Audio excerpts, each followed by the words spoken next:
Film diawali dengan seorang wanita yang memakai baju putih berdiri di sebuah toko lampu. Sementara penjual toko lampu tampak mengamatinya. Lalu scene berpindah pada seorang pria. Kita sebut saja Ken agar mudah diingat ya. Ia turun dari bus dan melihat wanita tadi yang sedang duduk di halte dengan menundukkan kepala. Namun pria itu beserta orang-orang di sekitarnya mengabaikannya. Esok harinya hal yang sama terjadi. Kali ini wajah wanita itu terlihat, tetapi adegannya masih sama. Ken turun dari bus dan melihat wanita berbaju putih itu duduk di halte sambil membawa koper besar tanpa naik bus. Hal tersebut membuat Ken merasa aneh dan mulai mengamatinya, sebab wanita itu mengetuk jarinya ke bangku halte dengan cara yang pada orang normal seharusnya tidak menghasilkan suara keras. Namun ketukan jari wanita itu justru menimbulkan suara aneh dan terdengar keras.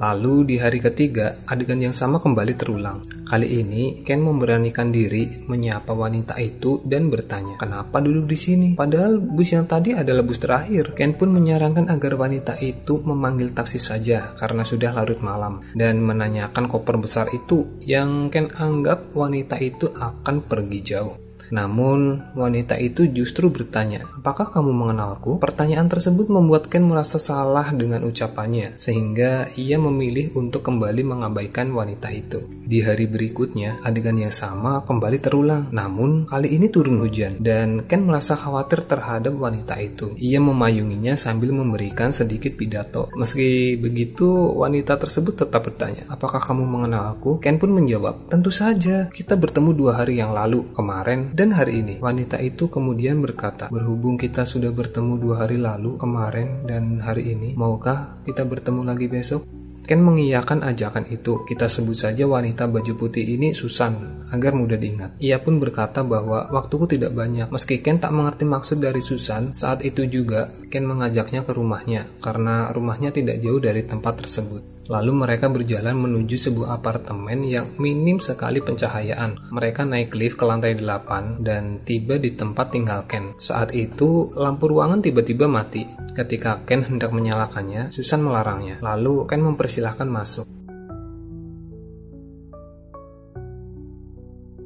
Kita beralih ke sebuah rumah sakit di mana beberapa suster sedang bekerja. Mereka mengajak kepala geng mereka yang juga seorang dokter untuk makan bersama karena sudah lama tidak melakukannya. Namun, sang dokter menolak dengan alasan bahwa tidak ada yang akan menjaga pasien-pasien jika ia ikut makan. Salah satu suster yang cukup imut menawarkan diri untuk berjaga sendirian di ruang ICU agar rekan-rekannya bisa makan bersama. Saat suster imut ini yang kita sebut saja Jenny berjaga sendirian, ia melihat seorang pria mondar-mandir di ruang ICU. Jenny segera melarang pria itu masuk karena ini bukan jam besuk dan orang luar juga tidak diperkenankan masuk ke ruangan itu. Namun pria tersebut terlihat pelongo-pelongo dan kebingungan. Tiba-tiba salah satu pasien mengalami masalah. Selangnya terlepas dengan sendirinya. Jenny segera memanggil teman-teman susternya untuk membantu. Setelah semuanya terkendali, Jenny merasa bingung karena pria yang tadi berada di ruang ICU tiba-tiba menghilang tanpa jejak. Di sebuah apartemen, tampak seorang pria yang merasa sangat kedinginan. Meskipun sudah menggunakan penghangat ruangan, ia terlihat kesal karena terganggu oleh suara lolongan anjing yang terus terdengar. Ia berniat memberi pelajaran pada anjing tersebut jika bertemu. Sekarang kita beralih ke sebuah toko lampu, di mana seorang pria mengenakan kacamata hitam sedang berjaga. Ia melayani pelanggan dengan sangat baik. Tiba-tiba, pria yang tadi berada di rumah sakit kini muncul di toko lampu tersebut. Meski begitu, ia masih tampak pelongo-pelongo dengan tingkah yang aneh. Penjaga toko terus mengamatinya dan menawarkan bantuan. Namun, pria itu hanya diam, lalu pergi begitu saja. Kemudian, seorang pelanggan datang membeli lampu neon dan mengungkapkan bahwa dirinya tidak menyadari ada toko lampu tersebut pada siang hari, tetapi toko itu sangat terang dan mencolok pada malam hari. Penjaga toko lampu pun mengiyakan sambil menjelaskan bahwa toko ini memang hanya buka pada malam hari. Di sebuah sekolah malam, mungkin di sana emang ada sekolah malam kali ya. Terlihat seorang gadis pelajar yang melambaikan tangan kepada seseorang di halaman sekolah sebelum pelajaran dimulai. Saat guru tiba di kelas, ia mulai mengabsen murid-murid yang hadir.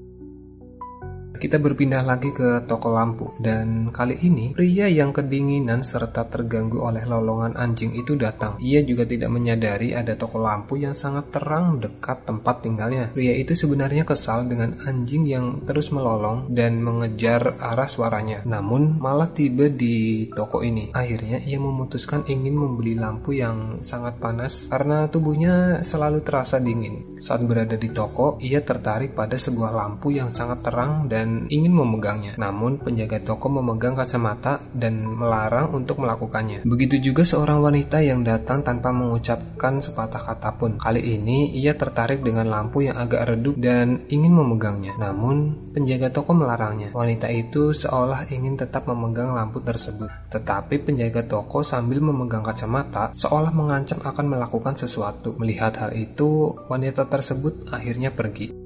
Di dalam kelas, sekelompok gadis pelajar sedang membicarakan suatu cerita horor. Gadis yang kita sebut saja Mia, yang tadi melambaikan tangan kepada seseorang di halaman, menyimak cerita itu dengan seksama.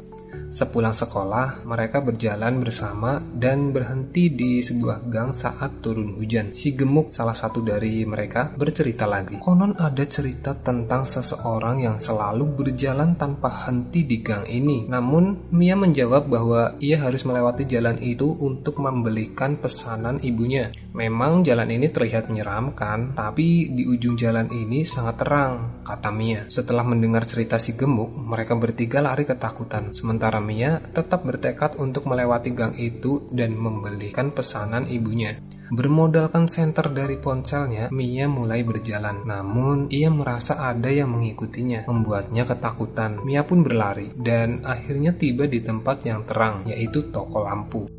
Di toko lampu, Mia disambut dengan hangat oleh penjaga toko. Seolah mereka berdua sudah akrab, penjaga toko langsung menebak bahwa Mia diminta mengambil bohlam lampu untuk ibunya. Namun, Mia diminta untuk duduk dan beristirahat sambil makan permen. Ada berbagai warna permen di toko, tetapi Mia hanya ingin memakan yang warna kuning saja. Mia mulai bertanya beberapa hal kepada penjaga toko, seperti umur penjaga, alasan memakai kacamata hitam di toko, dan jam operasional toko. Penjaga toko menjawab dengan santai, mengatakan bahwa umurnya sudah cukup tua. Ia memakai kacamata hitam untuk mengurangi cahaya karena lampu di toko ini selalu menyala sepanjang malam. Toko ini hanya buka pada malam hari, dari malam hingga matahari terbit. Meskipun hanya ada satu pembeli, ia tetap melayani. Mendengar hal itu, Mia merasa pekerjaan penjaga toko ini sungguh berat. Namun, Mia merasa beruntung karena setiap kali ingin pulang melewati gang yang sangat gelap itu, ia merasa tenang karena ada toko ini. Mia lalu bercerita bahwa di gang itu ada hantu, meskipun penjaga toko meragukan hal tersebut. Mia memang tidak melihatnya dengan jelas karena gang itu terlalu gelap. Penjaga toko terdiam sejenak, kemudian menjelaskan bahwa mungkin Mia melihat sesuatu yang tak kasat mata. Ada beberapa orang dengan kemampuan seperti itu, dan mungkin Mia salah satunya. Penjaga toko juga bisa melihat hal-hal seperti itu. Namun, selama ini yang ia temukan hanya pembeli biasa. Ia selalu mengamati berbagai tipe pembeli pada malam hari, namun semuanya adalah orang biasa. Ada juga orang yang tidak biasa, yang berbaur dengan orang lain. Jika ingin tahu siapa orang itu, ia menyarankan untuk mengamati lebih teliti. Penjaga toko berpesan bahwa jika melihat orang aneh, sebaiknya pura-pura tidak melihatnya. Namun jika terlanjur melihatnya, berpura-puralah tidak menyadari hal yang aneh tersebut. Setelah itu, terlihat di bayangan cermin bahwa wajah penjaga toko itu sudah tampak lebih tua, dan Mia tidak menyadari itu. Sebelum Mia pergi karena sudah larut malam, penjaga toko memberinya hadiah sebuah senter unik. Di sebuah apartemen, Ken mengambilkan handuk untuk Susan. Saat Susan mengeringkan dirinya, Ken mulai menyadari ada yang aneh dengan gerakan yang tidak biasa. Ia terkejut ketika melihat bahwa jari-jari Susan tampak berbeda, terutama kuku jari Susan yang terbalik. Ken baru sadar bahwa itulah sebabnya ketika di halte, saat Susan mengetuk jarinya ke bangku, suara yang dihasilkan terdengar sangat keras. Susan kemudian membuka kopernya, dan Ken merasa ketakutan saat melihat isinya beberapa peralatan bedah yang sangat mengerikan. keamanan. Ken mulai merasa cemas dan tidak tahu harus berbuat apa. Sementara itu, di toko lampu, penjaga toko yang kali ini terlihat sudah tua memperhatikan ada lampu yang menyala dengan redup. Sesampainya di apartemen lantai 8, Mia melihat Susan keluar dari sebelah kamarnya. Ketika mereka berpapasan, Mia menyapa Susan, yang membuat Susan berhenti melangkah. Saat itu, koper yang dibawa Susan meneteskan darah, menciptakan suasana yang mencekam. Film pun bersambung, meninggalkan ketegangan dan misteri yang belum terpecahkan.